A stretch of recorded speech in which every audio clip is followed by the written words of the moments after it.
তুমি মোর নায়িকা সাবানা, আর কারো কাছে যাবা না। গেলে পরে মনে রেখো, আমাকে আর পাবে না। তুমি মোর নায়িকা সাবানা, আর কারো কাছে যাবা না। ওরে গেদু, থাম থাম, তোর আর গান গাইতে হইব না। আমার ছোট মেয়ের নাম সাবানা, আর তুই আমার ছোট মেয়ের নাম নিয়ে গান গাস। আজ তোর কপালে শনি আছে রে। তুই তাড়াতাড়ি বইসা পড়, নইলে আমি পাগল হয়ে যাবো নে। স্যার, শুধু শুধু আমার উপর রাগ করছেন কৃষক। আপনি কইছেন একটা গান গাইতাম, এই জন্যই তো মুই গান গাইছি। তোরে আমি গান গাইতে কইছি, আর এই জন্য কি তুই আমার মেয়ের নাম নিয়ে গান গাইতে হইব? গানের বেলায় তো তোর গলায় বেশ জোর। এইবার দেখমু পড়ার সময় তোর গলায় ক্যাঙ্কা জোর। গেদু, তাইলে এবার তুই দাঁড়া।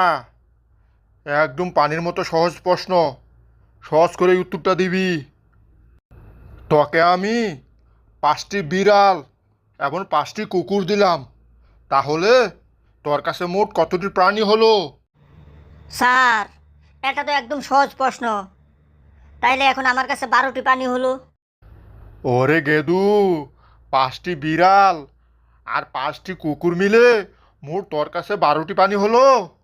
যা, তুই ক্লাস থেকে তাড়াতাড়ি বাইর হইয়া যা। তোর মতো ছাত্রের দরকার নাই, তুই স্কুলের ব্যাক মান সমান খাবি নে। স্যার, শুধু শুধু রাগ করছেন কৃষক। আপনি দিলেন 5টি বিড়াল এবং 5টি কুকুর, হলো 10টি। আমার কাছে আগে ছিল 2টি বিড়াল, তাহলে মোট 12টি হলো না? গেদু, এবার তাইলে তুই এবার বল্টুর পালা। দেখ মনে বল্টু কেমন পারে। বল্টু, তুই বল, যদি 1 মাস পৃথিবীতে সূর্য না উঠে, তাহলে পৃথিবীর অবস্থা কেমন হবে?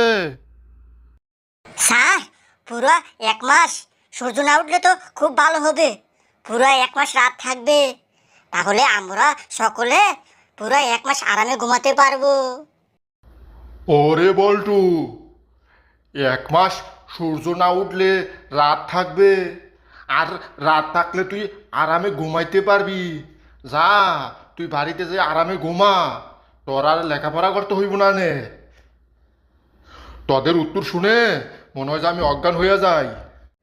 স্যার, আপনি যদি অনুমতি দেন, এই প্রশ্নের সঠিক উত্তরটা আমি দিতে পারি।